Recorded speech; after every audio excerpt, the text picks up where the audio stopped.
This conference will now be recorded.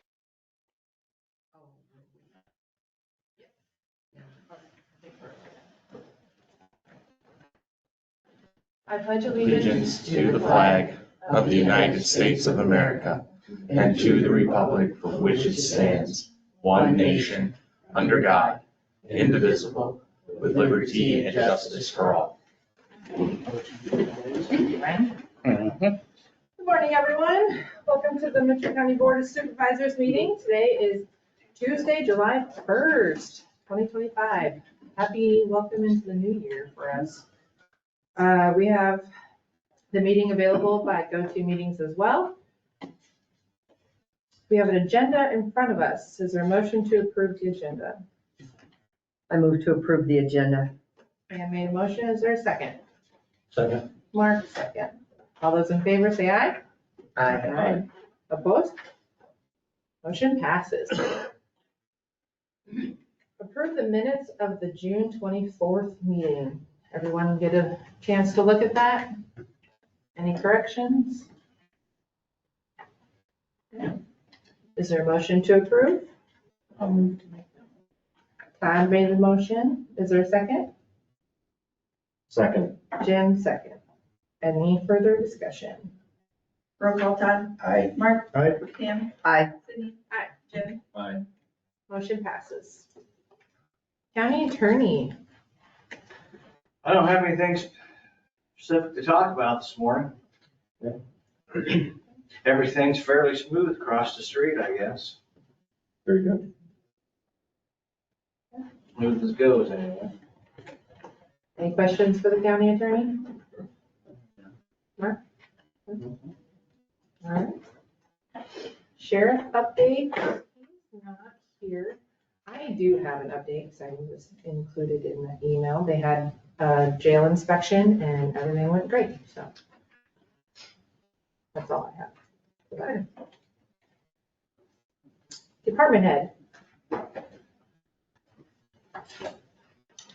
Hello, everyone. Good morning. Just a quick update what we got going on. We're gonna have new phone training over at Public Health on the 17th to get them started and get them going onto the phone system. We will schedule after that. I want to do 2 more training sessions at least, depending on folks' schedules. I'll do the best that I can to talk to department heads because I know they have to have coverage. So I just want to make sure that it would be available for everybody that needs to get to it. Of course, everybody on the board is invited once I get those schedules to come and talk about that.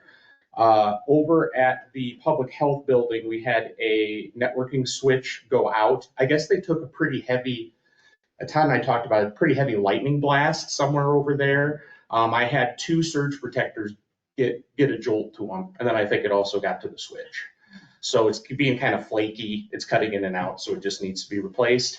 The solutions contract that we talked about is going to be signed for my side of it. I don't want to get into too many details because it gets into security of the networking. But with this, Solutions will officially be the backup for me if I'm ever out of town or unavailable. So that'd be a part of the contract as well. If you have any questions in a little more detail, you can talk to me just as it gets into the security side of things. One thing that came up as well is the trip lights, which are the battery backups in the server room. They're still working, but they're throwing an error. So I need to probably look at replacing those or at least go through the vendor to see what they think about it. They are working. When they turn on the generator for the elevator, everything switched over fine. So I just need to work through that. I'm probably going to have to replace them as well. Also, over at the sheriff's office, there's been some issues with their interface computer, which interfaces with the state information that they need to pull whenever they have whenever they have to do business with the deputies. I won't get too much into that. But that network connection from the state will need to be reconfigured so it can be put onto a new system. And that'll be working with the state as well as Shieldware. That's priority number 1. That'll be working on starting immediately. And then look at the other issues which aren't as dramatic. Everything's working from there. So there's also little stuff here and there, but those are the main things that I'm looking at after the first. Any questions?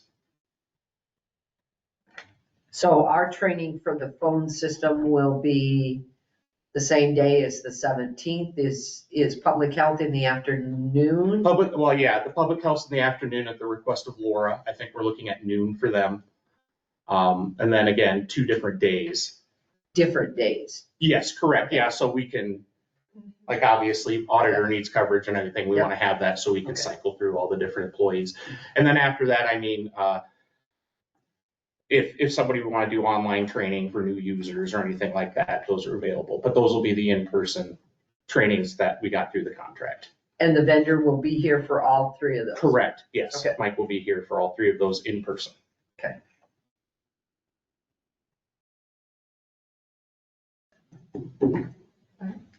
All right, thanks, guys. Let me know if you need anything. Thank you. Yep.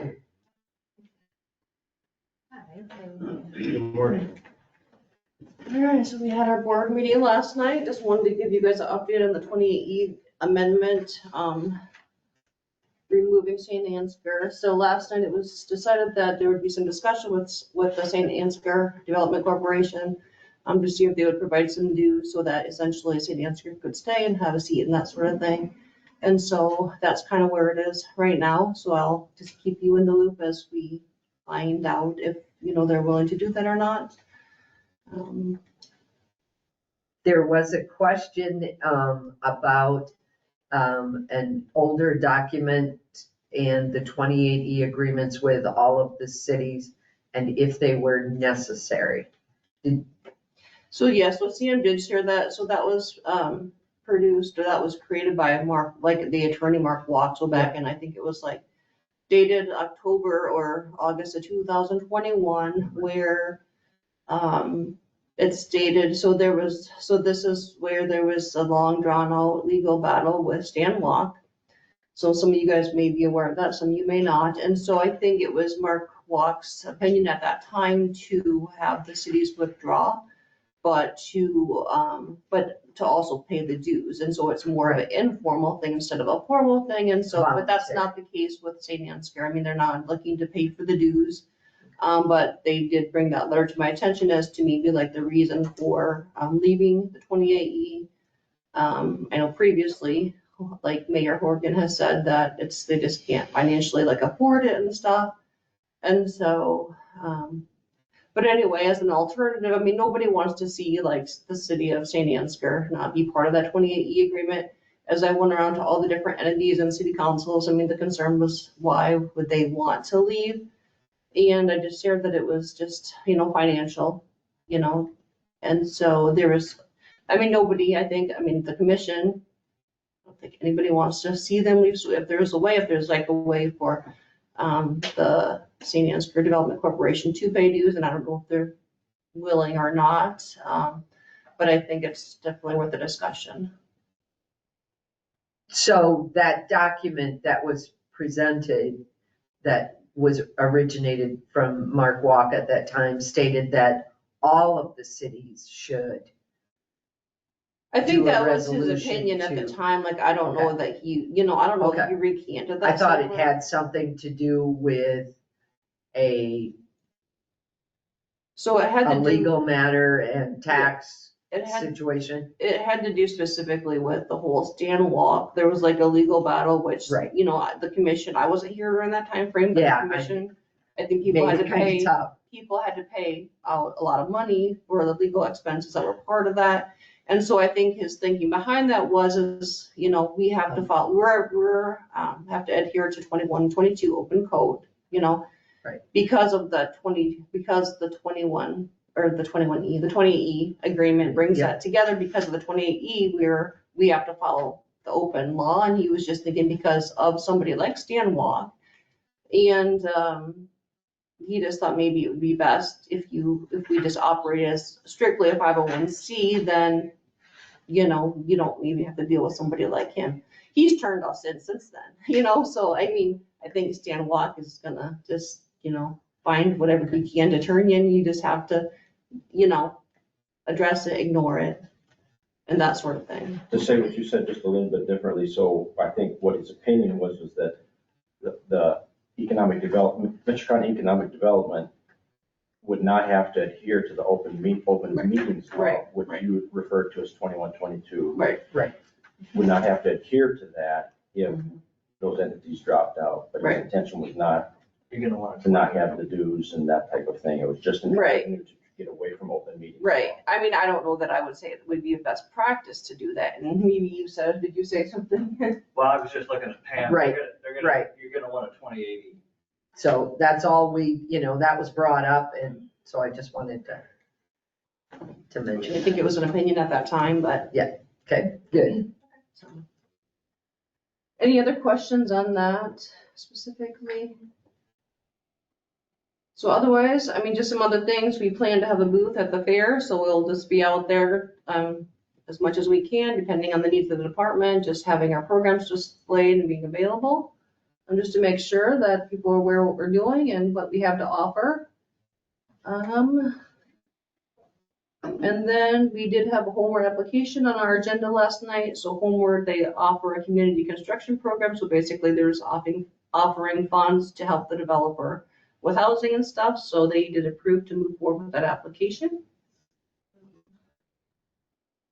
So other than that, that was pretty much all I had, unless you guys have anything for me. Anything else? Thank you. Oh, and I always send you guys a report. Feel free, if you have questions about them, to reach out. Thank you. Thank All right. Thank you. Thank you. Any other department head? I was contacted and I left the post-it note upstairs of the lady's name. But a lady from Mason City, said Mitchell County is gonna be a disability access point. So they were wondering about using an office over at County Social Service. I talked to Laura and they also have someone coming from WIC. So wondering about using those two offices for those two. The disability access point would be a Wednesday. She works from 8 to 4:30 from Mason, so she'd check in at 8 o'clock, drive over here, and then be back at Mason by 4:30. So pretty much a full day though, every week. So you guys okay? That's, That'd be great. That'd be- yes, yes. Do we have to do anything to prep the offices differently or anything like I that? can ask her to see if they need anything in there specifically, but. Okay. Sounds good. Thank you. They needed a copier. I don't. I think that's. Good question.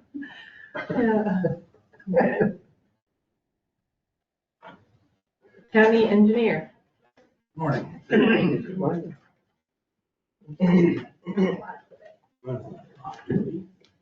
Couple things, like to set the hearing and letting dates for the paving projects that we have planned. Which is River Road and then 340th Street, March Avenue, and 319th Street to the new, the Orchard area. So gave you guys kind of a proposed project schedule. Set the letting and hearing today, post plans and specs tomorrow. We'll get stuff posted in the paper between July 2nd and 9th, and then we'll do the public hearing, the notice of public hearing and the notice of bidding will be one document.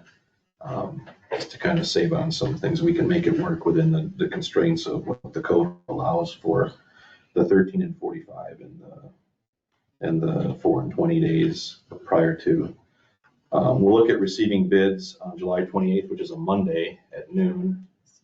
We'll receive those here. I don't know if the auditor needs to be involved or not. She can. We'll bring them down here. We'll open them.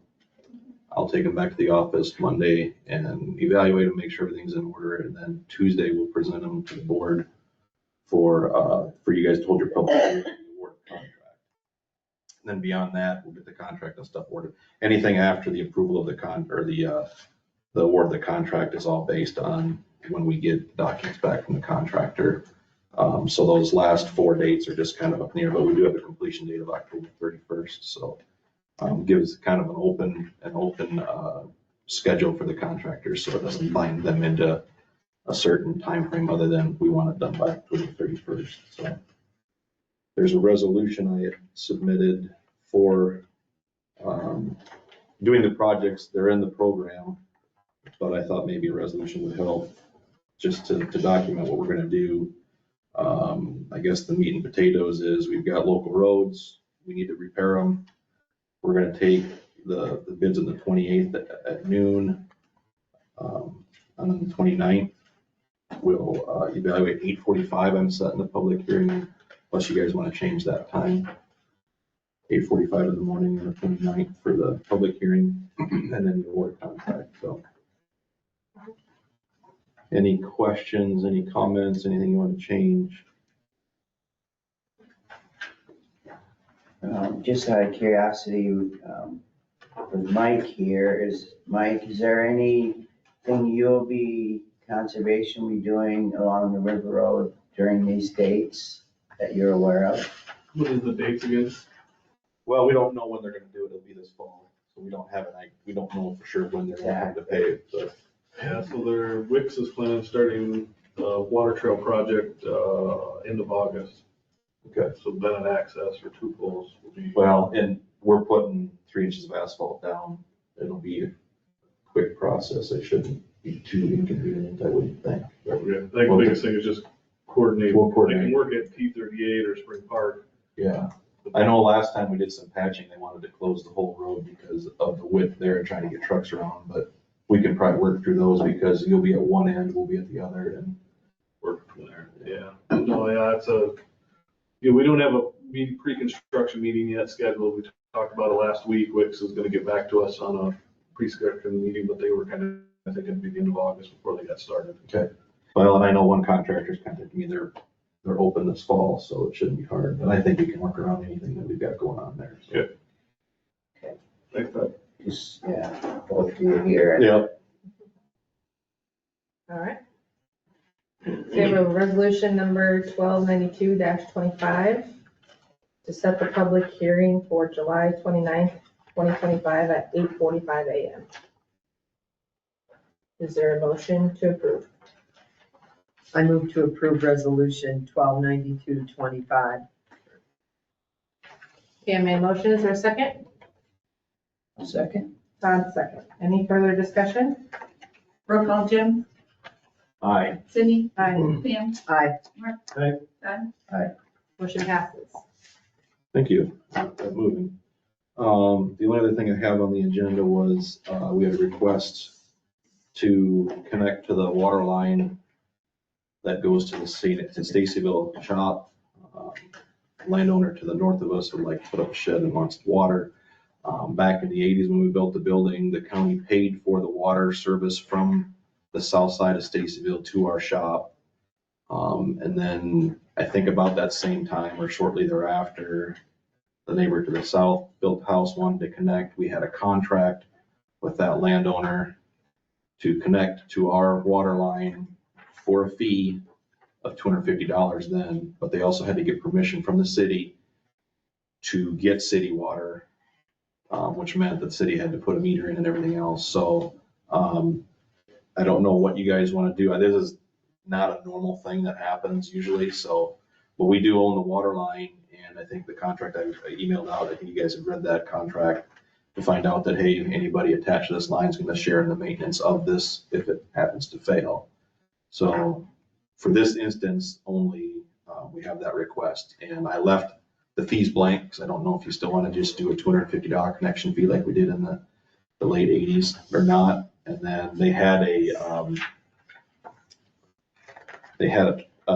50-year agreement deadline. You know, it was like back then it was a 50-year agreement, and after that I don't know what happens. Is it just a free for all then? I don't know, but it's more or less just a document saying, hey, we're going to allow you to hook up to the water line, and as long as the city's okay with it, we're okay with it. And any maintenance is shared. So you're saying the document will be presented to this new individual so that they understand that they have to take care of the maintenance. Yep, so we'll sign it, and then we'll present it to that landowner for them to say, yep, I've got my approval from the county. And I don't know, I think so we'll sign where the county is, and then and is underneath, and that's gonna be the landowner's name. And then they can go to the city, say, we got permission. The city can say, okay, yep, we got permission, we'll get the thing rolling, so. But I don't know what fee you guys want to put in there, if you want to keep it at $250, like we did for the previous landowner. I think you had discussed that the line is there, so I don't know that it's a huge issue. Right. I guess, If we keep it consistent, then we keep it consistent. right, so. then it's easier to And I don't know the term, if you want to do 50 years, does it matter in perpetuity? I don't know. I mean, the line will always be there as long as we're using it and as long as anybody else is using it with their houses, so. I just wonder if it's not, if the timeline is not specified and something happens and somebody could say, well, this agreement's null and void and I'm not gonna pay to have it fixed. Right. So. Do you not want to put a date on there and just say 100 years? I mean, 100 years is a long time. What do you think, Jim? Well, I mean, I was looking at some Yeah, stuff, all right. we're talking about basically a water line easement, or, Well, yeah, we put a 2-inch water line into our shop. so, I mean, generally, you do an easement, generally, they call it an easement covenant that runs with the land, which means, in perpetuity. So, No. yeah. You don't usually phrase it in perpetuity, you can, but what the important thing is that you have language in it that says, this is a covenant that runs with the land. I don't know if Do they. you want me to present it to you so you can look at it and see if it's, I mean, it's the same verbiage we had in the late 80s. I was just. I'm fine, look at it. I don't necessarily need to, but I'd be thrilled to. If it probably doesn't need be different Okay. than what it was in the 80s. I mean, Other than they put a specific, this last 50 years. and there might be a reason, right? I don't And there know. might be a reason why. And they might say, no, we don't want to do it forever, so. Would it make sense to put the description of the parcel on there and then you can take off the timeline? Because like you say, then it's connected to that site. And then it stays with the land or, that might be I mean, everybody has to agree, right? I mean, that might be a possibility that we put the description of the parcel on there and. I don't know when they want to break ground or anything like that. Yeah, We can yeah, probably, yeah. maybe I'll send it to you to look at and say, hey, what should we add? This is the exact replica of the old one, that I took names off and dates and everything else, but, we're gonna have a different contract for one owner than the other. I think there's actually somebody else tied onto it that doesn't have anything at all, so it's just kind of a mess up there. But I mean, it's, my opinion, is not a very big deal. It's a Right. water line that's there and it's We just have usable, but we want to make sure that if there's any, it's more about maintenance after the That's fact. where I'm at as far as. It's about maintenance, really. Yeah, we Right, paid moving for the forward, line we that's put all. in. That was It's already a there. long time ago, so. Table it. So, yeah, why don't I bring it back next week and Then we if can put if a that works. we can- resolution number on it and then it's in the, Okay, well, we just need to have a discussion on it, so. sounds good. All right, that's all I've got for you this morning. Question for you, Rich. Yep. We've got all this stuff done. We talked, there was interest a few weeks ago in regards to paving a road to a church. Uh-huh. And at that time, I brought up that solution that the county escapes me, Hancock, Yeah, I think it was Franklin County. Franklin. Yeah. Okay. Did you get a hold of them? Yeah, they did a in fact, demonstration that.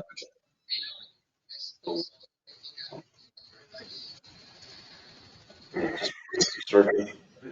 They blend it in with the surface rock. I think what they do is they peel the road rock off the surface, put it off one side, and then they scarify the base, put the permazine in, mix it with rock, and then they'll put I don't know if they'll use a fresh coat of rock or whatever, but there's a process to this, and it's about it kind of keeps the road surface compacted for a few years. It's not an end all be all solution, but I did contact them and get an idea of what it was, and I'm gonna go to this demo day if it fits in my schedule. I've contacted, it was ironic that they had sent out an email saying, hey, we're gonna try this stuff, so I'll take a look at it. I'd be curious how it works for snow removal. I mean, if the challenges or if it holds up to that. And then if there's, anything eventually starts to pothole, and so is it easy fix for pothole that they just have the solution, mix up some rock that to put it in there? See, and I think a lot of this has to do with traffic. I mean, you can put everything you want on it, but if you don't have the traffic to compact the road, you know, everybody drives in one spot, so it's always those spots that are compacted, but I'll get a better idea of it once I go to this demo day. But I did contact Franklin County and got the information, so. Thank you. You have to do a gradation on that. I didn't, I requested some split samples. We didn't, I gotta know what they're actually, producing. We can't just go to the pile and scoop out rock on a pile and get a sample of rock, because that's not the proper way to get a sample for gradation, but I did contact them so we get a split whenever they're crushing. What's that about? Oh,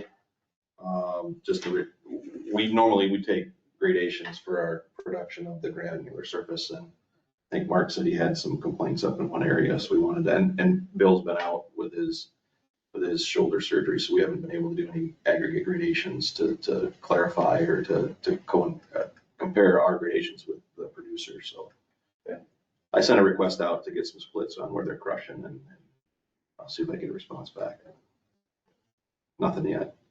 But I don't know if the stockpile's been there for a year. We might have a sample. We might have a gradation from last year. So. Where do they come from? I'm guessing they're pulling out of Dino. This is coming out of Dino, and they're crushing out of, going south of San Ansgar Their now. Coster. Is that where the rock came from, was Coster, or it came out of Dino? Dino. Okay. Right. Yeah. All right. Anything else for the engineer? Thank you very much. Thank you. All right. We have appoint member to conservation board, and it looks like we have 4 applicants.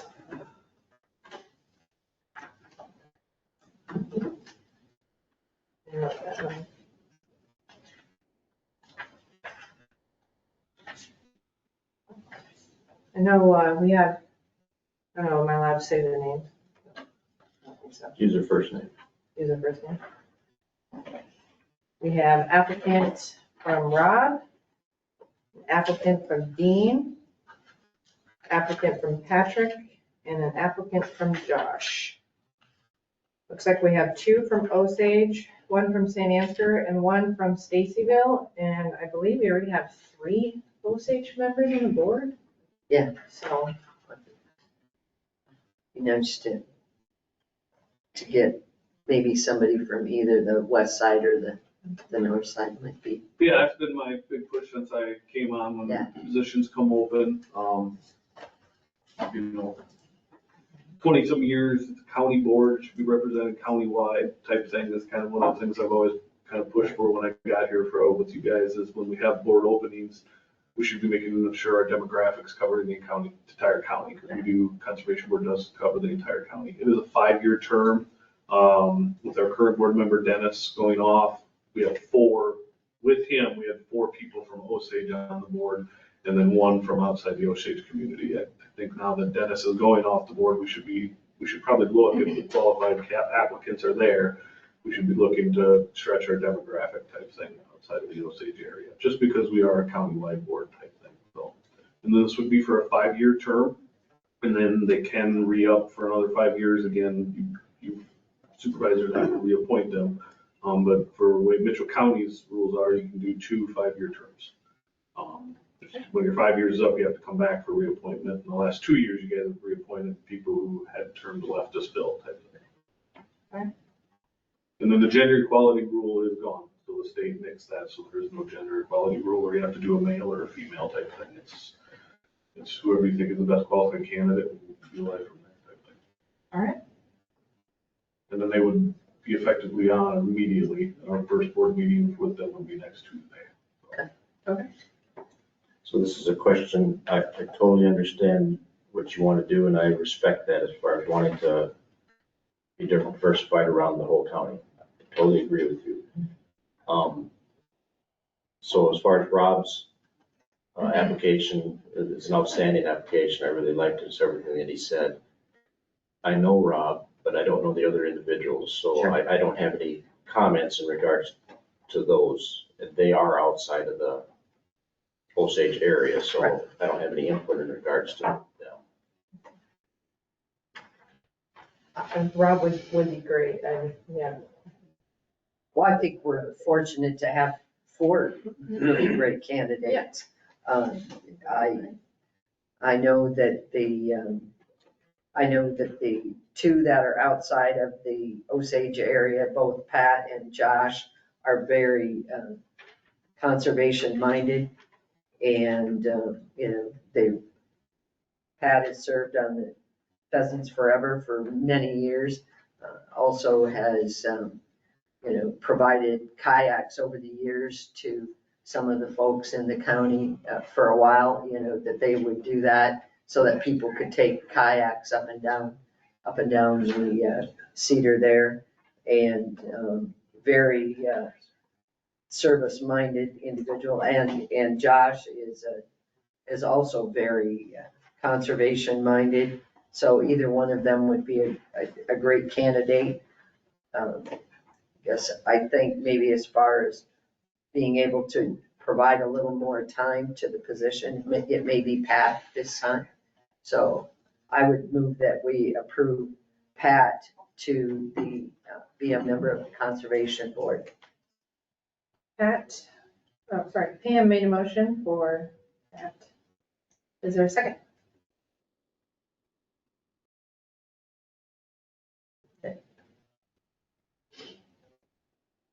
Was there a second? No, that's fine. I said it's great that we have 4 great candidates. I'll second that. Okay, I don't know the individual, I'll just go based on what right. you said, and I'm also agreeing with the wishes of the director in regards to doing that, so I guess that's the reason I will second that. Okay, we have Pam made a motion and Jim second. Any further discussion? Roll call, Todd. Aye. Jim. Aye. Sydney. Aye. Pam. Aye. Mark. Motion passes. Thank you, and you'll be in contact with Pat then? Yeah, yep, I think I can get is it on the application? Yeah. Okay. Yeah, I've got his cell phone too. Thank you.